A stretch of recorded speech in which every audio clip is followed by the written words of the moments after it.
série pour vous prouver que j'ai lu d'autres livres en fait cet été que Tom Hodkinson, l'art d'être libre.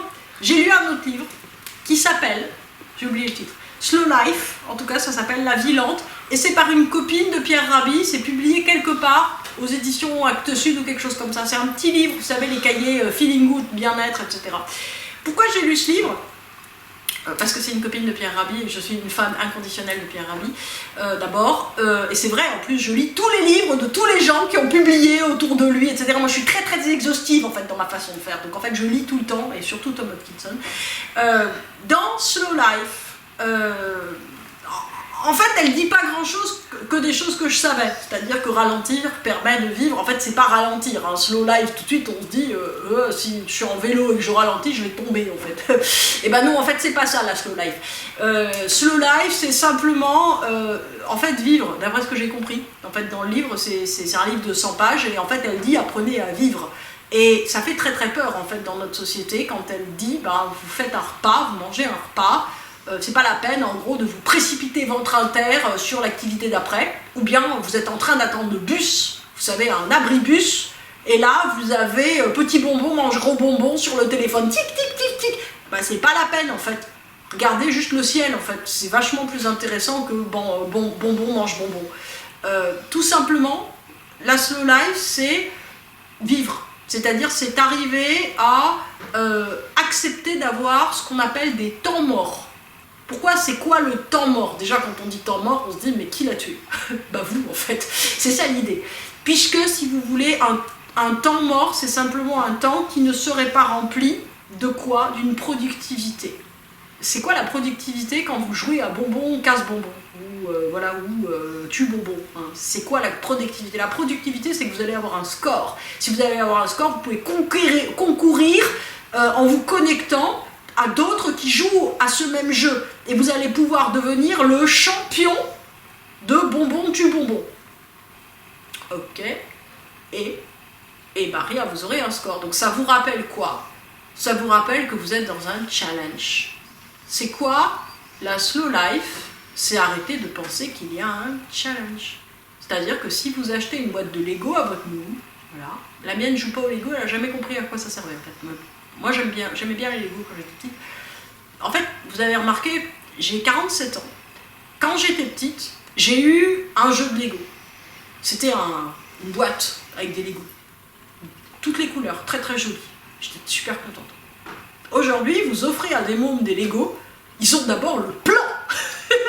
Et vous allez avoir, donc c'est un plan super important, hein. Plus l'enfant grandit, plus les plans sont épais. Et vous avez les étapes. Vous avez le nombre de pièces en sachet et le plan. Votre enfant, il est productif même avec ses Lego. Simon a réussi, en une semaine, à monter le grand navire pirate machin, qui fait 160 pages de plan. Il joue pas au Lego là, il construit un truc. En gros, on le forme à monter des meubles Ikea. C'est bien, ça peut servir hein, comme aptitude.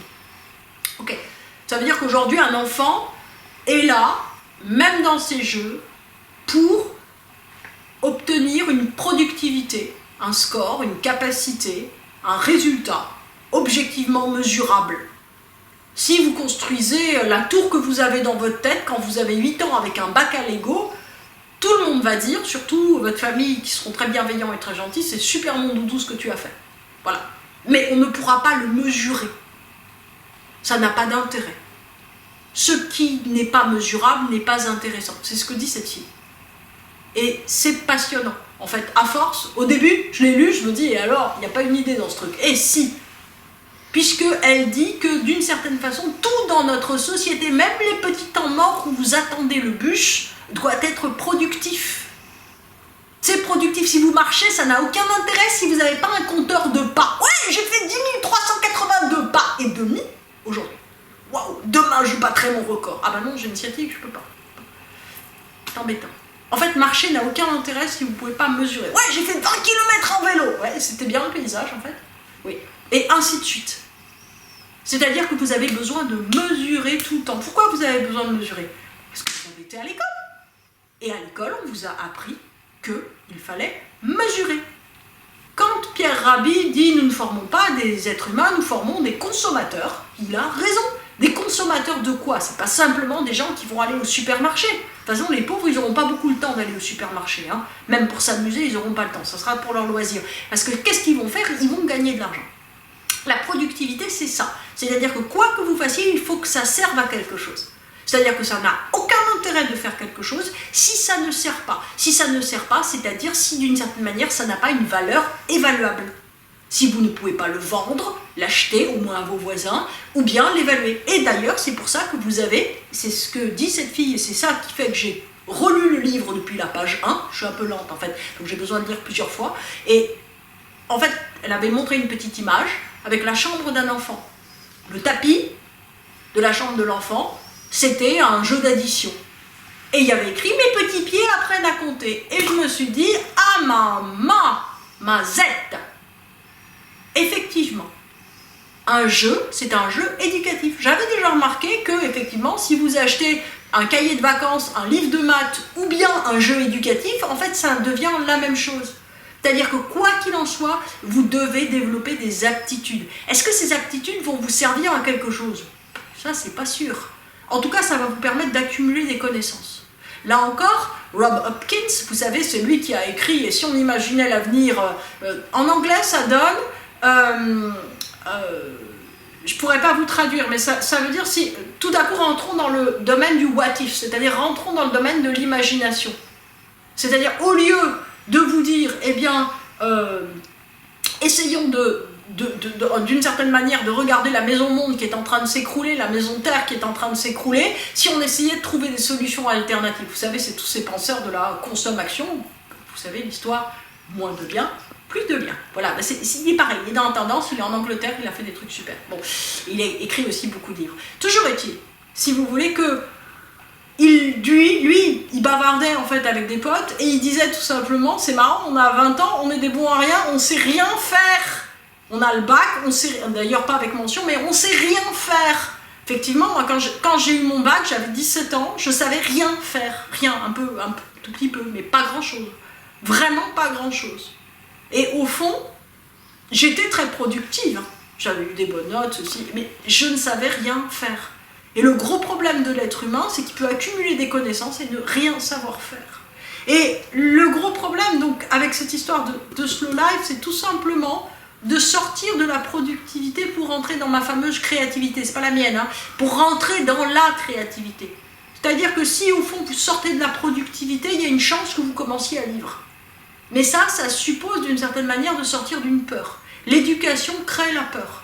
C'est-à-dire que l'éducation crée la peur de ne pas réussir, d'être trop vieux. J'ai eu en face de moi des enfants de 9 ans, de 10 ans, de 12 ans qui me disaient « Je suis trop vieux pour ». Vous êtes quoi?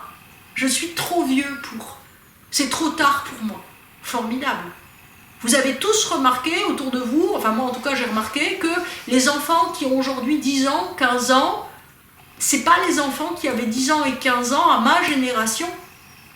Moi, à 10 ans, je m'occupais de faire des hôpitaux de fourmis, je m'occupais de ramasser des feuilles et d'en faire des lits pour mes poupées. Il n'y a pas beaucoup d'enfants de 10 ans qui font ça.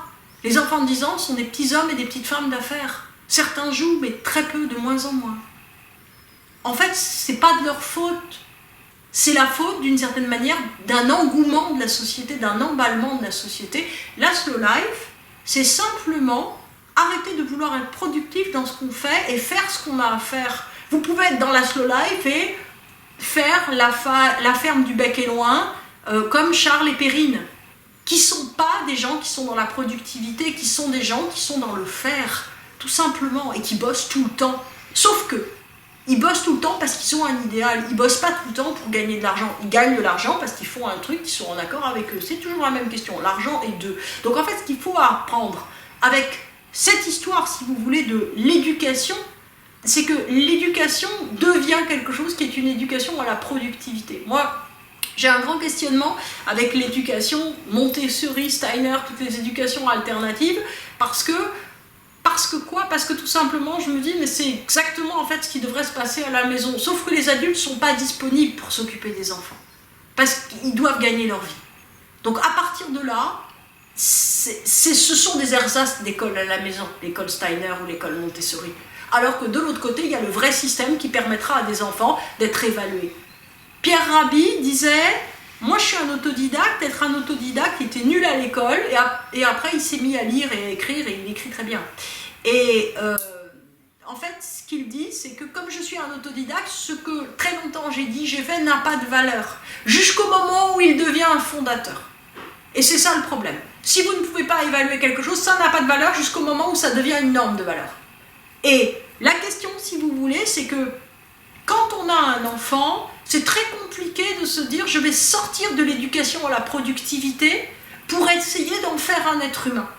Et compliqué aussi par rapport à soi. Regardez où est la productivité par rapport à vous. Qu'est-ce que vous ne voulez pas perdre? Qu'est-ce que c'est pour vous? Quel est le temps mort qui vous fait peur? Quel est le temps que vous essayez de remplir?